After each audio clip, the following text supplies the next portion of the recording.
Bismillahirrahmanirrahim. Assalamualaikum warahmatullahi wabarakatuh. Saya Ferdiansyah Syahruddin dari Konsentrasi Sistem Informasi Geografis. Di sini saya sedikit menjelaskan tentang apa itu geologi umum. Apa itu geologi? Jadi, geologi adalah ilmu yang mempelajari bumi dan fenomenanya yang terjadi di dalamnya. Geologi secara umum membahas mengenai material pembentuk bumi dan segala proses yang terjadi baik di dalam bumi maupun yang terjadi di atas permukaan bumi. Gaya yang bekerja di dalam bumi biasa disebut dengan tenaga endogen yang menghasilkan gempa bumi dan aktivitas vulkanik. Sementara itu, gaya eksternal atau biasa disebut dengan gaya eksogen menyebabkan terjadinya pelapukan, erosi, dan pembentukan bentang alam. Ucap Anumin 2016. Tenaga geologi adalah tenaga yang dapat mengubah bentuk permukaan bumi atau membentuk relief muka bumi. Tenaga geologi terbagi menjadi dua, yaitu tenaga endogen dan tenaga eksogen. Tenaga endogen. Tenaga endogen adalah tenaga yang berasal dari dalam bumi yang menyebabkan perubahan pada kulit bumi. Tenaga endogen ini sifatnya membentuk permukaan bumi menjadi tidak rata. Daerah yang pada awalnya rata bisa menjadi tidak rata, dan sebaliknya. Daerah yang mulanya tidak rata bisa menjadi rata. Sebagai hasil dari tenaga endogen ini bisa berupa gunung, bukit, ataupun pegunungan pegunungan. Dari sinilah kita mengetahui bahwasanya hasil dari tenaga endogen ini bisa berupa cembungan maupun berupa cekungan. Secara umum, tenaga endogen dibagi dalam 3 jenis, yaitu tektonisme, vulkanisme, dan seisme.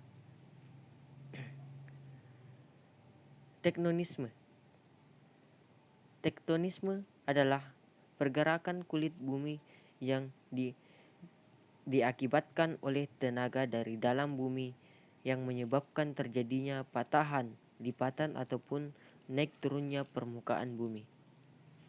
Tektonisme ini dibagi menjadi dua, yaitu orogenesa dan epirogenesa. Orogenesa adalah gerakan di permukaan bumi secara cepat dan meliputi wilayah yang sempit. Sedangkan epirogenesa adalah gerakan di permukaan bumi secara lambat dan meliputi wilayah yang luas.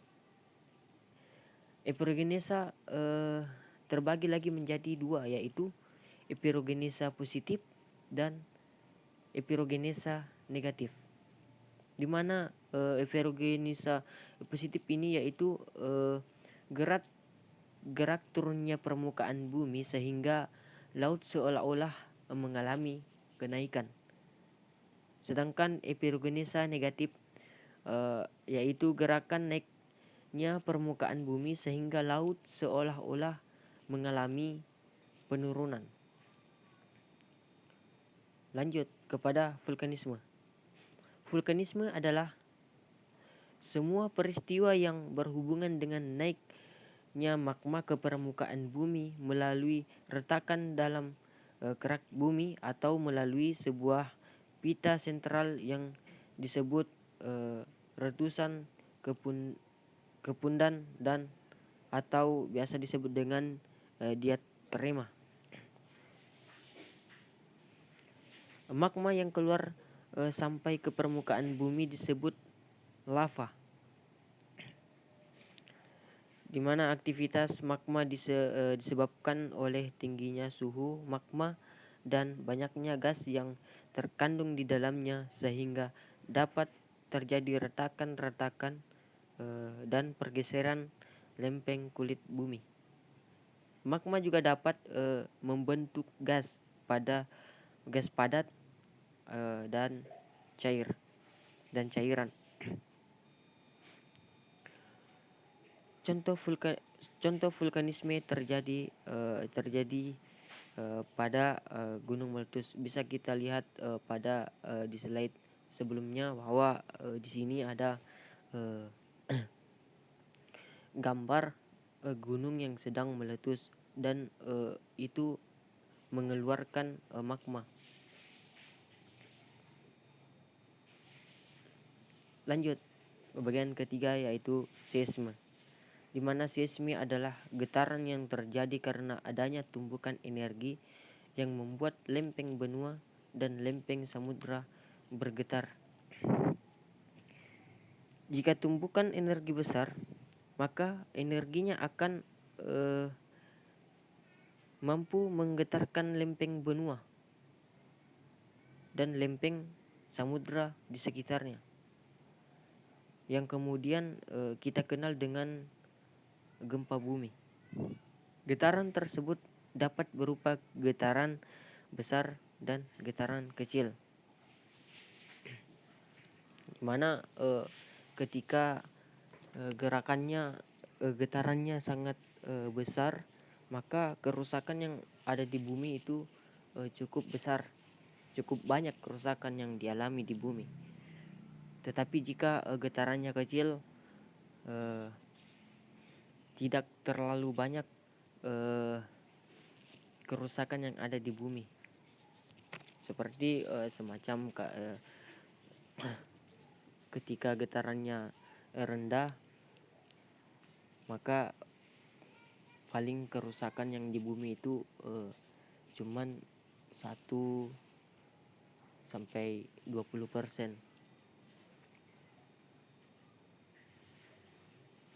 Lanjut ke tenaga eksogen.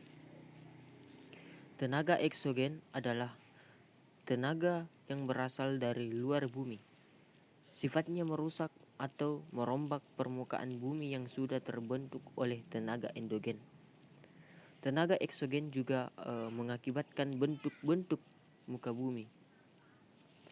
Tenaga eksogen dapat berasal dari tenaga air, angin, dan organisme yang menyebabkan terjadinya proses pelapukan, erosi, danudasi, dan sedimentasi. Ada 3 tenaga eksogen, yaitu pelapukan, sedimentasi, dan erosi. Yang satu, pelapukan. Pelapukan adalah proses penghancuran batuan dari bentuk bongkahan menjadi bongkahan butiran yang lebih kecil, baik secara fisik, kimiawi, maupun secara biologis.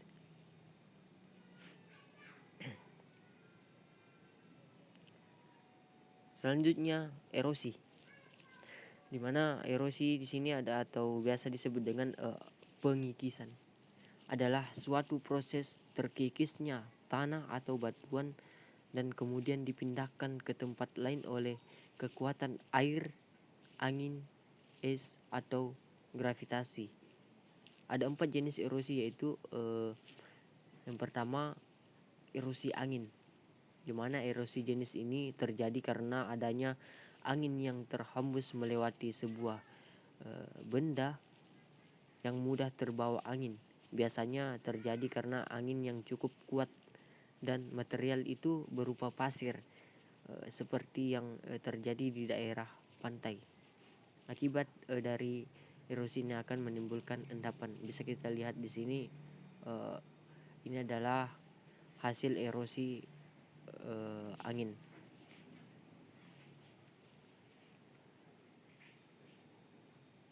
Baik, yang selanjutnya erosi air. Erosi jenis ini terjadi karena adanya aliran air yang mengalir. Erosi ini bisa disebabkan oleh air sungai atau air hujan. Bisa kita lihat pada gambar di samping bahwa ini akibat erosi air.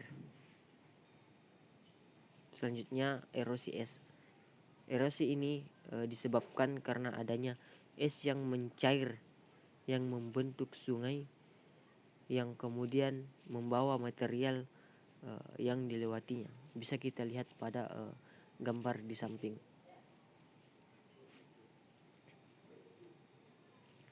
Baik, selanjutnya yang terakhir itu erosi air laut. Erosi air laut disebabkan karena gelombang laut yang membentur pantai atau karang. Gelombang laut ini bisa dalam bentuk ombak dan juga pasang surutnya air laut. Bisa kita pada lihat pada gambar yang terpampang di layar.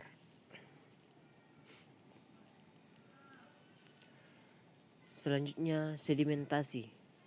Sedimentasi adalah proses pengendapan material batuan yang terbawa oleh air, angin, atau gletser pada suatu tempat untuk sementara waktu atau dalam jangka waktu yang lama. Proses sedimentasi merupakan kebalikan dari proses erosi. Kalau proses erosi tadi itu merusak, tetapi pada sedimentasi ini adalah justru menambah material baru. Berdasarkan penyebabnya, sedimentasi dibagi menjadi 3 jenis, yaitu sedimentasi akuatis, di mana sedimentasi akuatis adalah sedimentasi yang disebabkan oleh air di mana proses pengendapannya dibawa oleh aliran air di tempat yang dilaluinya. Contohnya seperti pada gambar yang ada di samping. Kemudian yang kedua, sedimentasi marine adalah sedimentasi yang disebabkan oleh air laut di mana proses pengendapannya dibawa oleh gelombang air laut. Bisa kita lihat pada contoh gambar yang ada di samping. Jadi di sini itu seakan-akan di tengah-tengah laut itu ada semacam daratan itu kayak semacam membentuk pulau. Jadi baik, lanjut. Sedimentasi aeolis adalah sedimentasi yang disebabkan oleh angin di mana proses pengendapannya dibawa oleh hembusan angin. Contoh hasil dari sedimentasi aeolis salah satunya adalah gumuk pasir. Bisa kita lihat pada gambar di samping, di mana seakan-akan pasir itu seperti ombak-ombak kecil yang ada di laut. Baik, mungkin itu saja yang sedikit bisa saya jelaskan tentang mengenai geologi umum. Kurang lebihnya mohon dimaafkan. Wabillahi taufiq wal hidayah. Wassalamualaikum warahmatullahi wabarakatuh.